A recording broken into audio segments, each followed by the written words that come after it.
மசாலா வறுத்தரைச்சு செய்கிற இந்த Karnataka special tomato bath recipe video பார்த்தீங்கன்னா உங்கள் வீட்லேயும் அடுத்த லஞ்ச் பாக்ஸ் ரெசிபி ரெடி.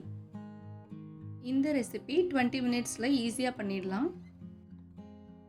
இந்த simple and one pot lunch ரெசிபியை எப்படி செய்கிறதுன்னு பார்க்குறதுக்கு முன்னாடி வெல்கம் டு சன்விகா சமையலறை. வீடியோக்குள்ளே போகிறதுக்கு முன்னாடி நம்ம சேனலை புதுசாக பார்க்குறீங்கன்னா சப்ஸ்கிரைப் பண்ணிக்கோங்க. கூடவே இருக்க பெல் ஐக்கானை கிளிக் பண்ணிவிட்டு வாங்க ரெசிபி எப்படி செய்கிறதுன்னு பார்க்கலாம். ஒரு பேன் ஹீட் பண்ணி 2 டேபிள் ஸ்பூன் எண்ணெய் ஆட் பண்ணிக்கலாம்.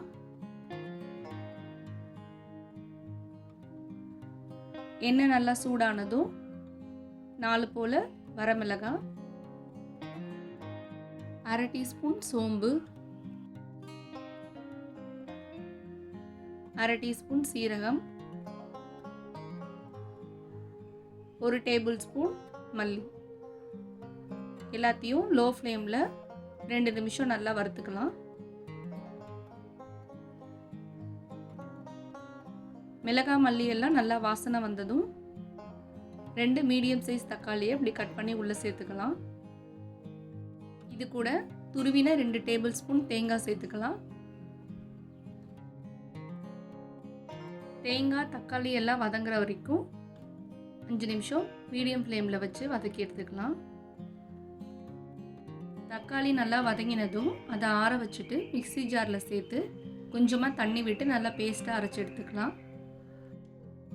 இப்போது ஒரு குக்கர் சூடு பண்ணி அதில் 2 டேபிள் ஸ்பூன் எண்ணெய் ஆட் பண்ணிக்கலாம். எண்ணெய் சூடானதும் ஒரு பட்டை 2 லவங்கம் சேர்த்துக்கலாம். 7-8 போல் முந்திரி பருப்பு சேர்த்துக்கலாம்.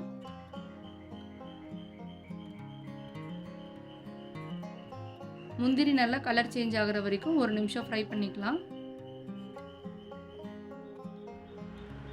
இப்போ ஒரு பெரிய வெங்காயத்தை இந்த மாதிரி நீல வாக்கில் கட் பண்ணி சேர்த்துக்கலாம். வெங்காயம் நல்லா கலர் சேஞ்ச் ஆகிற வரைக்கும் வதக்கி எடுத்துக்கலாம்.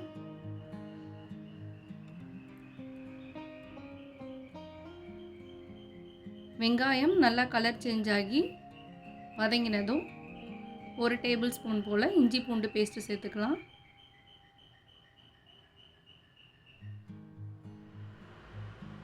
இப்போ இது 1 நிமிஷம் நல்லா மிக்ஸ் பண்ணி கொடுத்துக்கலாம்.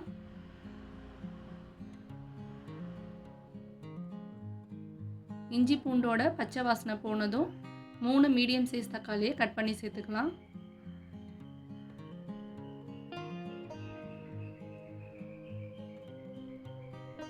இது எல்லாத்தையும் நல்லா மிக்ஸ் பண்ணி தக்காளி வதங்கிறதுக்காக கொஞ்சமாக உப்பு சேர்த்துக்கலாம். 1/4 டீஸ்பூன் மஞ்சள் தூள் சேர்த்துக்கலாம். இது எல்லாத்தையும் நல்லா மிக்ஸ் பண்ணி ஒரு 5 நிமிஷம் மீடியம் ஃப்ளேமில் தக்காளி வதங்குற வரைக்கும் வெயிட் பண்ணலாம்.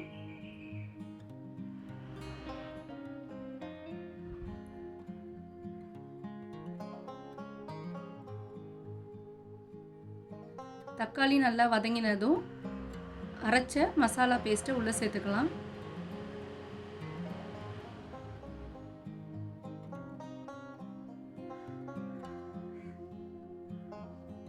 இதை நல்லா மிக்ஸ் பண்ணி கொடுத்துக்கோங்க. மசாலா எண்ணெய் பிரிஞ்சு வந்ததும் நான் இன்றைக்கி 250 கிராம் அரிசி எடுத்திருக்கேன். அதுக்கு 500 ml தண்ணி சேர்த்துக்கலாம். இதை நல்லா மிக்ஸ் பண்ணி உப்பு காரம்லாம் செக் பண்ணிக்கோங்க.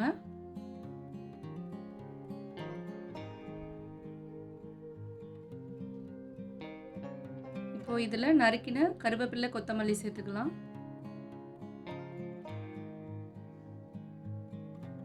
இப்போ 1/2 மணி நேரம் ஊற வச்சு அரிசியை உள்ளே சேர்த்துக்கலாம்.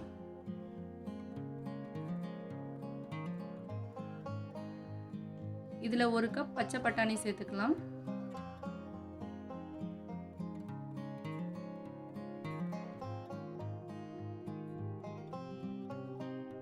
இதை நல்லா கலந்து விட்டுட்டு 1 டேபிள் ஸ்பூன் போல் நெய் ஆட் பண்ணிக்கலாம். நெய்யை ஃபைனலாக சேர்க்கும்போது சாதம் வெந்து வரும்போது நல்லா வாசனையாக இருக்கும். இப்போ இதை ஒரு தடவை நல்லா மிக்ஸ் பண்ணிவிட்டு குக்கர் மூடி போட்டு 3லேருந்து 4 விசில் வச்சு எடுத்துக்கலாம்.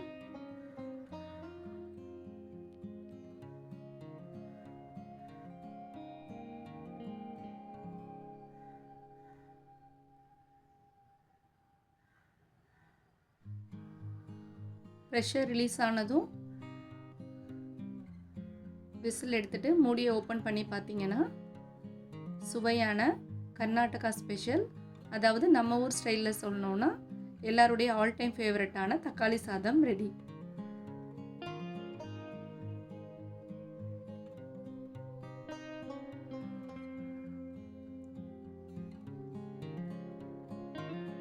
இந்த ஈஸி அண்ட் இன்ட்ரெஸ்டிங்கான டொமேட்டோ பாத் ரெசிபியை நீங்களும் வீட்டில் செஞ்சு பாருங்கள். இது மாதிரி இன்ட்ரெஸ்டிங் அண்ட் ஈஸியான லஞ்ச் பாக்ஸ் ரெசிபிலாம் பார்க்கணுன்னா நம்ம சேனலை மறக்காமல் சப்ஸ்கிரைப் பண்ணுங்கள். வீடியோ பிடிச்சிருந்தா லைக் பண்ணுங்கள், ஷேர் பண்ணுங்கள், கமெண்ட் பண்ணுங்கள். அடுத்து ஒரு இன்ட்ரெஸ்டிங்கான லஞ்ச் பாக்ஸ் ரெசிபீஸோட நெக்ஸ்ட் வீடியோவில் பார்க்கலாம்.